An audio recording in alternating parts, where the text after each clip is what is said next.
Eccoci insieme cari telespettatori, ben ritornati nel nostro momento di confronto, di informazione e di approfondimento su quello che ci riguarda la realtà che ci circonda. Una realtà che cambia continuamente e noi cerchiamo di interpretare anche quelli che sono i dati, sembrano essere confortanti, che vengono dal mondo dell'economia, del commercio, delle attività produttive e riguardano tutti quanti i cittadini, perché se un po' di ripresa sta arrivando, adesso vedremo se sì, se no, come, in che termini con i nostri ospiti, i nostri esperti, tutti ne traiamo, dovremmo trarne vantaggio, tanto gli imprenditori quanto i lavoratori.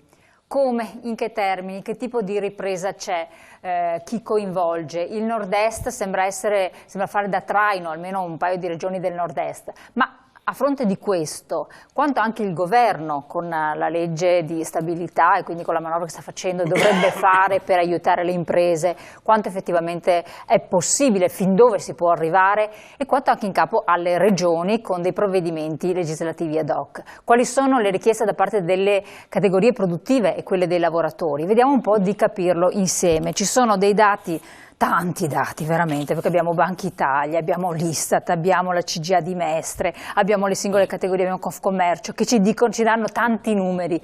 In sintesi estrema un più c'è. Effettivamente abbiamo un aumento delle vendite nel commercio più 2,7% rispetto al 2014, più 3,8% dalla grande distribuzione, poi il ritorno della domanda interna più 1,6% sempre sul 2014, export Veneto più 6% che poi sarebbe un 7 netto.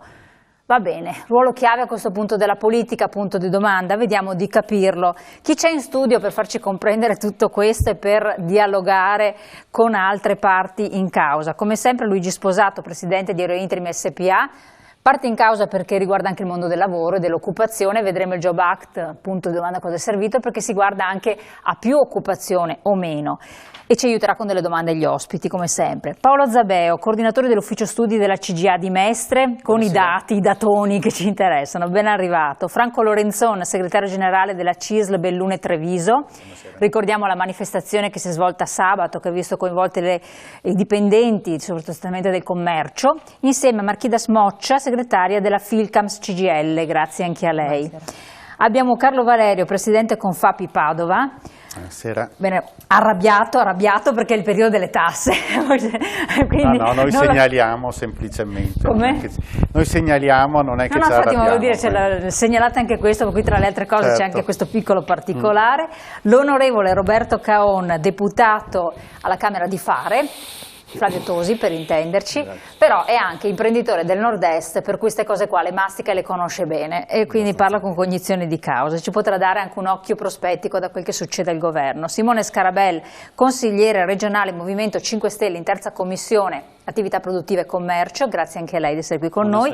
Massimo Zanon, presidente Confcommercio Veneto, che rappresenta le categorie e che ci dovrà appunto spiegare appunto alcune cose che riguardano tanti di noi, da una parte i consumi, dall'altra le problematiche delle imprese. Allora,